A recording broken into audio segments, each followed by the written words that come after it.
साल पुरानी बात है। नागलोक में प्रताप नाम के एक नागराज थे। वो दिल की सच्चे और अच्छे इच्छाधारी नाग थे। नागराज प्रताप की एक बेटी थी जिसका नाम रुचिका थी। वो दिखने में बहुत ही सुंदर नागिन थी। उसी नागलोक में आदित्य नाम का एक साहसी और बुद्धिमान नाग था, जो नागलोक में एक नाग सैन्य था। नागलोक में एक नाग सेनापति भी था जिसका नाम विक्रम था। वो दिल की बहुत ही बुरा था। वो आदित्य को पसंद नहीं करता था। उसकी पराक्रमी और साहसिकता से वो जलता था। आदित्य, मैं तुम्हारे ऊपर बहुत खुश हूँ। तुम अपना साहस और पराक्रमी से दुष्ट लोग की सेना को पराजित कर दिया। मांगो, तुम्हें क्या चाहिए? नागराज, मुझे कुछ नहीं चाहिए। मुझे केवल आपका आशीर्वाद चाहिए। जब मुझे कुछ आवश्यकता होगी तब मैं आपसे मांग लूंगा। चलो ठीक है, जैसी तुम्हारी मर्जी। एक दिन की बात है। रुचिका नागिन अपनी सहेलियों के साथ नाग उद्यान में भ्रमण कर रही थी। तभी उसने देखा एक आदमी जख्मी पड़ा था। रुचिका जब उसके पास गई, वो एक विशाल नाग में बदल गया जो दुष्ट लोक से आया हुआ था और रुचिका के ऊपर हमला करने जा रहा था। उसी वक्त आदित्य वहां पर पहुंचकर उस विशाल नाग को अपनी तलवार निकालकर मार दिया और रुचिका को बचा लिया। राजकुमारी रुचिका, आप ठीक हो? वो दुष्ट नाग अब मर चुका है। कृपया आप अभी अपनी महल को लौट जाइए। आपका बहुत बहुत शुक्रिया, आपने हमारी जान बचाया। रुचिका पहली नजर में आदित्य को पसंद करने लगी, लेकिन वो आदित्य को उसी वक्त कुछ नहीं कह पाई। उसकी बात मानकर वो राजमहल लौट गई। महल आने के बाद वो सोते जागते केवल आदित्य की बारे में सोच रही थी। उसे किसी भी तरह आदित्य से मिलना था, इसलिए वो अपनी दासी को बुलाकर बोली, सारिका, क्या तुम मेरी एक मदद करोगी? क्या तुम उस नाग सैन्य को मेरी एक चिट्ठी जाकर दे पाओगी? मैं उसका नाम नहीं जानती। क्या तुम मुझे उसका नाम बताओगी? आप आदित्य का नाम जानना चाहती है और उसको चिट्ठी भी देना चाहती हैं। क्या बात है राजकुमारी, कहीं आप आदित्य को पसंद तो नहीं करती? तुम ठीक बोल रही हो सारिका, मैं आदित्य को पसंद करती हूँ। सोते जागते बस उसको याद करती हूँ। तुम बस ये चिट्ठी उसको दे देना। जैसी आपकी मर्जी राजकुमारी रुचिका। सारिका राजकुमारी रुचिका का संदेशा लेकर आदित्य के पास आई और बोली, आदित्य, राजकुमारी ने आपके लिए ये संदेशा दिया है। संदेशा पढ़ने के बाद आदित्य ने बोला, राजकुमारी रुचिका मुझसे मिलना चाहती है, लेकिन क्यों? शायद उनका मेरे पास कुछ काम होगा। तुम उनसे बोल देना, मैं उनसे मिलने जरूर आऊंगा। राजकुमारी रुचिका नदी के किनारे आदित्य का इंतजार कर रही थी। उसी वक्त आदित्य आके बोला, राजकुमारी, आप मुझसे यहाँ क्यों मिलना चाहती थी? क्या बात है, बताइए, मैं आपकी क्या मदद कर सकता हूँ? आदित्य, मैं आपको पसंद करती हूँ और आपसे विवाह करना चाहती हूँ। क्या आप मुझे पसंद करते हो? आप ये क्या बोल रही हो राजकुमारी? आप नागलोक की राजकुमारी हो और मैं एक मामूली सैन्य। आपका और मेरा विवाह कैसे हो सकता है? मैं नागराज को क्या बोलूंगा? वो मुझ पर कितना विश्वास करते हैं, मैं उनका विश्वास तोड़ नहीं सकता। ये सब तुम मुझ पर छोड़ दो आदित्य। तुम सिर्फ ये बोलो कि तुम मुझे पसंद करते हो या नहीं। मैं पिताजी को मना लूंगी, वो मुझसे बहुत प्यार करते हैं। जब मैं उन्हें हम दोनों के बारे में बोलूंगी, वो हमारी विवाह के लिए मना नहीं करेंगे। अब बोलो, क्या तुम मुझे पसंद करते हो? राजकुमारी, मैं भी कब से आपसे बेमथा मोहब्बत करता हूँ, पर आप एक राजकुमारी हो और मैं एक मामूली सैन्य, इसलिए मैं आपको अपनी दिल की बात बोल नहीं पा रहा था।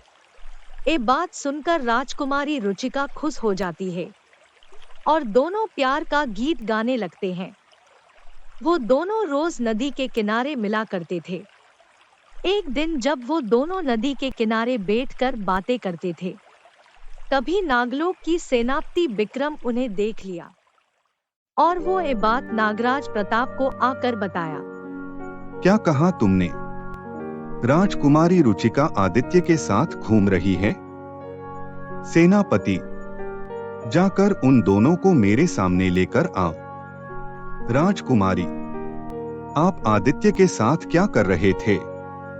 आप एक राजकुमारी हो, एक सैन्य के साथ घूम रहे थे। ये बहुत लज्जा की विषय है। इसके लिए हम आदित्य को मृत्यु दंड देंगे। नहीं पिताजी, आप ऐसा नहीं कर सकते। गलती हम दोनों का है। उसमें आदित्य को अकेला क्यों दंड मिलेगा? हम दोनों एक दूसरे को बहुत पसंद करते हैं पिताजी। हम विवाह भी करना चाहते हैं। मैं आपको ये बात बताने वाली थी पर कभी मौका नहीं मिला बताने का। अगर आदित्य को कुछ हो गया तो मैं भी जीवित नहीं रहूंगी पिताजी। नागराज, कृपया मुझे राजकुमारी दे दीजिए। आपको याद है जब आपने मुझे मेरी पराक्रमी से खुश होकर कुछ इनाम देने के लिए बोले थे, तब मैं आपसे बाद में लूंगा बोले था। अब समय आ गया है नागराज, मुझे इनाम के स्वरूप राजकुमारी चाहिए। मैं उनसे विवाह करना चाहता हूँ नागराज।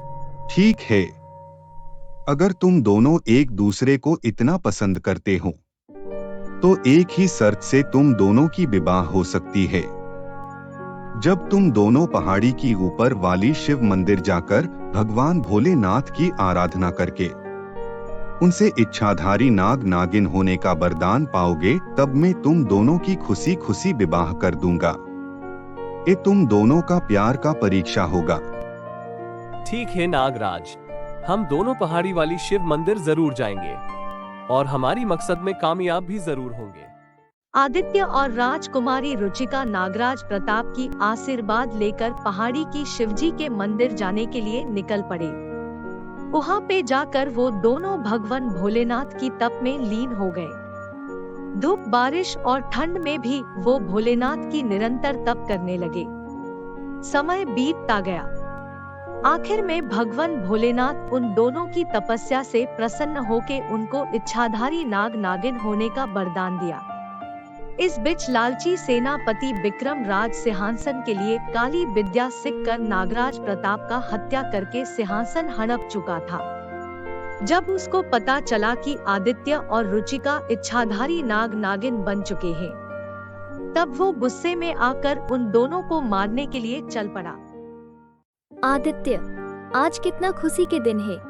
कितने बरसों के बाद हम दोनों नागलोक लौटेंगे। पिताजी हमको देखकर बहुत खुश होंगे। तभी विक्रम वहां पर पहुंच जाता है। सेनापति, आप यहाँ, सब ठीक है ना? मुझे सेनापति मत बुलाओ, मैं अभी नागलोक की नागराज हूँ। नागराज प्रताप को मैंने मृत्यु लोक भेज दिया है। अब तुम दोनों की बारी है। तुम दोनों को मार के मैं अच्युता से नागलोक पर राज करूंगा। क्या पिताजी अब नहीं रहे? विक्रम, तुम्हारा इतना साहस, तुमने नागराज को मार दिया। अब मैं तुमको नहीं छोड़ूंगा। उसके बाद दोनों के बीच युद्ध आरंभ हो गया।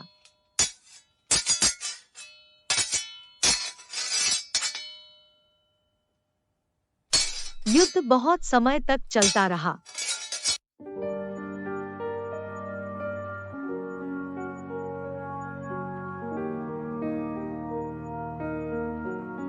अंत में विक्रम छल में राजकुमारी रुचिका के ऊपर वार किया। राजकुमारी फिसलकर घई में गिर गई। राजकुमारी को बचाने के लिए आदित्य जब आगे बढ़ा, तब पीछे से विक्रम उसके ऊपर वार कर दिया। तभी आदित्य भी तलवार से विक्रम को मार दिया। अभी राजकुमारी और आदित्य का भी मौत हो चुका था, पर सच्चे प्यार का कभी अंत नहीं होता। वो एक दूसरे को पाने के लिए दूसरा जन्म भी लेते हैं। 100 साल के बाद अपने प्यार को पाने के लिए आदित्य और रुचिका का पुनर्जन्म हो चुका था। इस जन्म में उन दोनों का नाम आकाश और श्रुति रखा गया। आकाश के पिता एक स्कूल टीचर थे और श्रुति के पिता एक बहुत बड़े बिजनेसमैन थे। देखते ही देखते आकाश और श्रुति 18 साल की हो गए।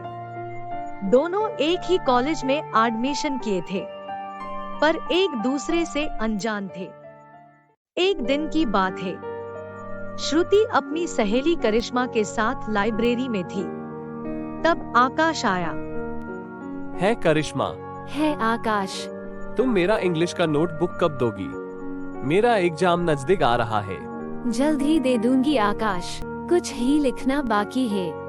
ओके ठीक है। हे आकाश, मीट माय फ्रेंड श्रुति। श्रुति, ये मेरी बचपन की दोस्त आकाश है।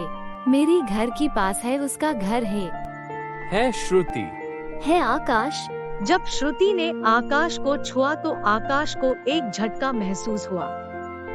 अरे ये मुझे झटका कैसे लगा? जब मैं श्रुति का हाथ पकड़ा तो मुझे झटका क्यों लगा? खैर छोड़ो। श्रुति और आकाश पहली नजर में एक दूसरे को पसंद करने लगे। एक दिन आकाश श्रुति को फोन करके एक रेस्टोरेंट बुलाया। श्रुति, मैं तुमको बहुत प्यार करता हूँ। क्या तुम मुझे पसंद करती हो? मैं तुम्हारे बिना नहीं जी सकता। मैं तुमसे शादी करना चाहता हूँ। हाँ आकाश, मैं भी तुमको बहुत प्यार करती हूँ। ये सुनकर आकाश खुशी के मारे श्रुति को गले लगा देता है। तभी उसको फिर से बिजली की जैसी झटका महसूस होता है। अरे श्रुति, जब भी मैं तुमको छूता हूँ तो मुझे हर बार बिजली झटका क्यों महसूस होता है? ए क्या कह रहे हो आकाश? तुम अब प्यार में हो ना, इसलिए तुमको बिजली की झटका महसूस हो रहा है। ऐसे बोलकर श्रुति जोर जोर से हंसने लगी। आकाश, शादी के लिए तुम्हें मेरी घर आकर मेरी पापा से बात करनी होगी। कल इवनिंग में तुम मेरे घर आ जाओ। आज मैं तुम्हारे बारे में पापा को बोलूंगी। पापा हमारी शादी के लिए जरूर मान जाएंगे। ठीक है श्रुति, मैं कल तुम्हारी घर जरूर आऊंगा। पापा, मुझे आपको कुछ बोलना है। हाँ बोलो श्रुति बेटा। पापा, मेरी कॉलेज में एक लड़का है आकाश। मैं उसको पसंद करती हूँ और उससे शादी करना चाहती हूँ। श्रुति, तुमने क्या बोल रही हो? मैं तुम्हारी शादी रंजीत के साथ तय कर दिया है। मैं उसको क्या बोलूँगा? पापा, आप रंजीत को मना कर दो। मैं आकाश से प्यार करती हूँ और उससे शादी करना चाहती हूँ। प्लीज पापा। ठीक है, तेरी खुशी के लिए मैं कुछ भी कर सकता हूँ। कल इवनिंग में आकाश को बुलाना, मैं उसके साथ बात कर लूंगा। ओके, थैंक यू पापा। ये सब बातें रंजीत सुन रहा था। रंजीत और कोई नहीं, पिछले जन्म की विक्रम था। इस जन्म में भी वो दुष्ट और बुरा इंसान था, पर इसका ये बात श्रुति और उसके पापा नहीं जानते थे। अगले दिन आकाश आने से पहले रंजीत श्रुति के घर पहुंच गया और श्रुति के पापा के ऊपर अचानक चाकू से वार किया। अंकल, आप ये अच्छा नहीं किया। आप श्रुति की शादी आकाश के साथ तय कर दिया। मैं श्रुति और आपकी प्रॉपर्टी के लिए कितने सालों से इंतजार कर रहा हूँ और अपने एक पल के लिए मेरा सपना तोड़ दिया। पिछले जन्म में भी रुचिका मुझे नहीं मिली थी और अब श्रुति। मैं ऐसा होने नहीं दूंगा। आपकी मौत के बाद मैं श्रुति से शादी करूंगा। तुम इतना बुरा इंसान हो, ये बात मुझे नहीं पता था। तुम अपनी बुरे मकसद में कभी कामयाब नहीं हो पाओगे। श्रुति की शादी तुमसे नहीं आकाश से होगा। ऐसे बोलकर वो बेहोश हो गए। तभी आकाश वहां पर पहुंच गया। उसको देखकर रंजीत छुप गया।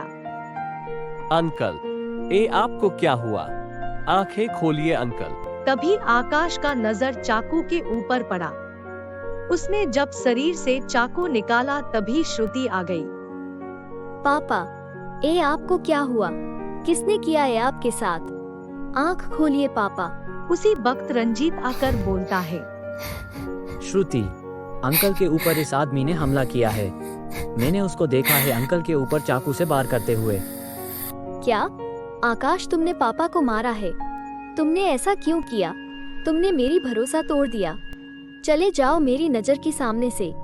मैं तुम्हारा शकल देखना नहीं चाहती। चले जाओ। श्रुति, मैं तुम्हारी पापा के ऊपर हमला नहीं किया। मैं जब यहाँ आया उससे पहले कोई उनके ऊपर हमला कर चुका था। मेरा विश्वास करो श्रुति, मैंने अंकल को नहीं मारा। झूठ बोल रहे हो तुम। मैं खुद देखा है तुम्हें अंकल के ऊपर हमला करते हुए। ऐसे बोलकर रंजीत ने पुलिस को बुलाया। पुलिस आकर आकाश को अरेस्ट कर दिया। श्रुति, मैंने अंकल को नहीं मारा। मेरा विश्वास करो श्रुति, उसी दिन आकाश का दोस्त दीपक आकर उसको जेल से भगा लिया। वो दोनों भागते भागते उसी जगह पर पहुंचे जहां पिछले जन्म में आदित्य और रुचिका भगवान भोलेनाथ का तपस्या किए थे। अब आकाश को उसकी पिछले जन्म के बारे में सब कुछ याद आ गया। दीपक, मुझे सब कुछ याद आ गया। पिछले जन्म में मेरा नाम आदित्य था और श्रुति का नाम रुचिका थी। इसी जगह पर हमने एक दूसरे को पाने के लिए तपस्या किए थे और इसी जगह पर हम दोनों को विक्रम ने छल करके मार दिया था। अब मुझे सब समझ में आ गया। रंजीत ही विक्रम है। दीपक, क्या तुम मेरा एक मदद करोगे? क्या तुम श्रुति को यहाँ पर लेकर आ पाओगे? यहाँ पर आने के बाद उसको सब कुछ याद आ जाएगी। ठीक है आकाश, मैं पूरी कोशिश करूंगा श्रुति को यहाँ लेकर आने के लिए। ऐसे बोलकर दीपक वहाँ से चला गया। श्रुति, मुझे तुमको एक बात बोलनी है। दीपक, अगर तुम आकाश के बारे में मुझे कुछ बोलना चाहते हो तो तुम यहाँ से चले जाओ। उसने मेरे पापा की ये हालत कर दिया है। मैं उसको माफ कभी नहीं करूंगी, इसलिए तुम यहाँ से चले जाओ। श्रुति, आकाश ने तुम्हारे पापा के ऊपर हमला नहीं किया। तुम एक बार मेरे साथ पहाड़ी वाली शिव मंदिर चलो, तुम्हें सब याद आ जाएगा। तभी श्रुति की पापा को होश आता है। श्रुति, मुझ पर हमला आकाश ने नहीं किया था। रंजीत ने तुमसे शादी करने के लिए और मेरा प्रॉपर्टी के लिए मुझे मारना चाहा। आकाश बेकसूर है। तुम दीपक के साथ आकाश के पास जाओ और उसे माफी मांगो। श्रुति दीपक के साथ पहाड़ी वाली शिव मंदिर पहुंची। उस जगह पे पहुंचकर उसको उसकी पिछले जन्म के बारे में सब याद आ गया। उसने आकाश के पास जाकर उसको माफी मांगी। आकाश ने भी उसको माफ कर दिया। उसी वक्त रंजीत श्रुति का पीछा करके वहां पर पहुंच गया। तुम दोनों को जितना खुश होना है हो जाओ, क्योंकि पिछले जन्म की तरह इस जन्म में भी मैं तुम दोनों को मार दूंगा। रंजीत, पिछले जन्म में तुम हम दोनों को धोखे से मारा था, पर अब ऐसा नहीं होगा। फिर दोनों के बीच लड़ाई शुरू हो गई। बहुत देर तक लड़ाई चलता रहा और लड़ाई में आकाश बुरी तरह घायल हो गया। ये सब देखकर श्रुति व्याकुल होकर भगवान भोलेनाथ को प्रार्थना की। भगवान, पिछले जन्म में आप हम दोनों को अलग कर दिए, पर इस जन्म में हम दोनों को मिला दो भगवान, वरना आपके ऊपर इंसानों का भरोसा टूट जाएगा। ऐसे बोलकर वो भगवान के सामने जोर जोर से रोने लगी। अचानक चारों दिशा रोशनी से भर गई। भगवान शिव जी से एक तेज रोशनी श्रुति और आकाश के ऊपर आ गिरी। देखते देखते वो दोनों बड़े नाग नागिन में बदल गए। उनके ऊपर रंजीत का कोई भी बार असर नहीं पड़ रहा था और वो दोनों रंजीत को मार दिए। उसके बाद वो दोनों भगवान का शुक्राना करके घर लौट गए। कुछ ही दिनों में उन दोनों की शादी हो गई और वो खुशी खुशी रहने लगे और उन दोनों की प्यार की जीत हो गई। आपको मेरी वीडियो अच्छी लगी है तो अपने फ्रेंड्स के साथ शेयर जरूर कीजिए और हाँ दोस्तों, लाइक और सब्सक्राइब करना मत भूलिए।